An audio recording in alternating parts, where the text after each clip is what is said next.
Let me tell you a story about a boy named Arjan. Now Arjan wasn't a bad kid.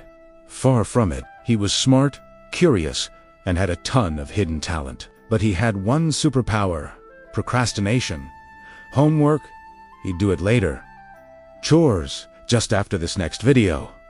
Hitting the gym, definitely starting this Monday. You know how it is. His phone was practically glued to his hand. He'd spend hours scrolling through an endless stream of Instagram Reels, YouTube Shorts, and WhatsApp forwards. He knew every viral trend, every piece of celebrity gossip, but he was completely clueless about what was happening in his own life. His father once told him, "Son, you're becoming a warehouse of distractions." Arjan just laughed it off.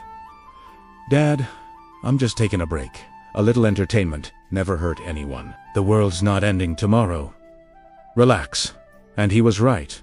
The world wasn't ending, but Arjan's dreams were quietly fading away. The books he bought sat on his shelf, unopened. The plans he made were never started. The talents he had were never sharpened because his phone always seemed to need him more. It was a silent, creeping theft of his own potential. One evening, Arjan's grandfather sat down next to him. He was a calm old man, famous for dropping truth bombs wrapped in simple stories. He looked at Arjan, a gentle smile on his face, and said, "You know, you remind me of a minister."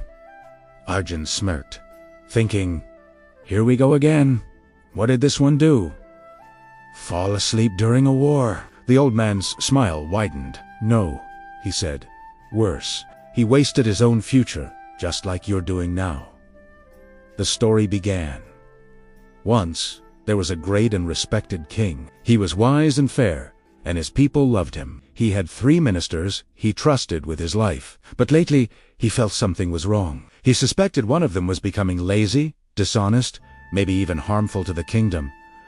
But how could he know for sure? On the outside, they all looked loyal and hardworking. So, the king devised a test. He called the 3 ministers and gave each of them a large, empty bag.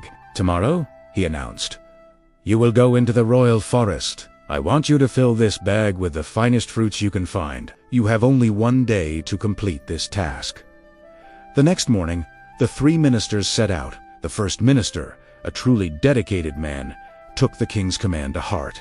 From sunrise to sunset, he worked tirelessly. He climbed the tallest trees, searched through thick bushes, and carefully inspected every fruit for its quality. By nightfall, his bag was overflowing with the most delicious, fresh, and vibrant fruits in the forest. The second minister, who was clever but inherently lazy, watched the first minister work and just laughed to himself. "The king is a busy man," he thought. "He'll never check every single fruit. He'll just glance at the bag and see that it's full.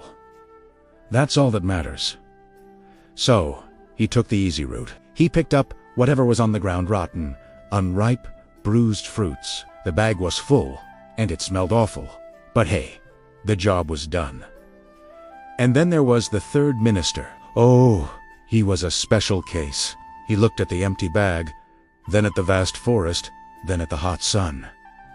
"You've got to be kidding me," he muttered. "Why should I waste my energy on this pointless task?" In a stroke of what he thought was genius, he simply grabbed handfuls of dry leaves, stones, and sand and stuffed them into his bag. It looked full, it felt heavy, and it took him all of 5 minutes. "Mission accomplished," he declared with a smug grin.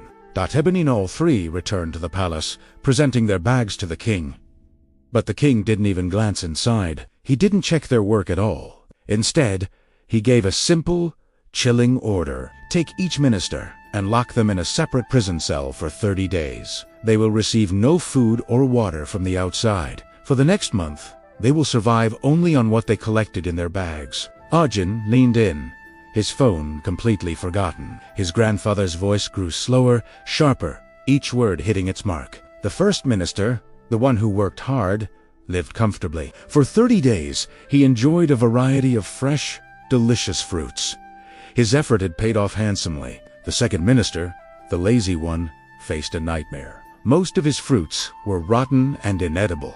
He had to force himself to eat what little he could. He fell sick and spent his month in misery and deep regret. And the third minister. The one who filled his bag with leaves and stones starved, because while leaves and stones can fill a bag, they can't fill an empty stomach. The grandfather turned to Arjun. "Right now," he said softly, "you are in your own forest, and you are filling your bag. Every time you scroll, every lazy excuse you make, every time you put something off until later, you are choosing what to put in your bag. It's either a fruit or a stone. Life might not test you today or tomorrow, but one day you will find yourself locked in the prison of your own choices. And on that day, you will have to survive on what you packed." Arjun didn't laugh this time. The story hit him like a punch to the gut. He slowly picked up his phone and placed it face down on the table. For the first time in a long time, his mind wasn't racing with 1,000 distractions. It was still, and in that stillness, he remembered all the times he had said later, finally realizing that later is a promise that is never kept. This story holds a profound truth for all of us. When we choose the easy path, when we cut corners and avoid responsibility, we might not feel the consequences immediately, but eventually, we will have to live with the results of our own actions. How many times have you heard someone say, "If only I had studied harder," or "If only I had saved more money," or "If only I had started then"? In that moment of choice, they chose laziness over effort.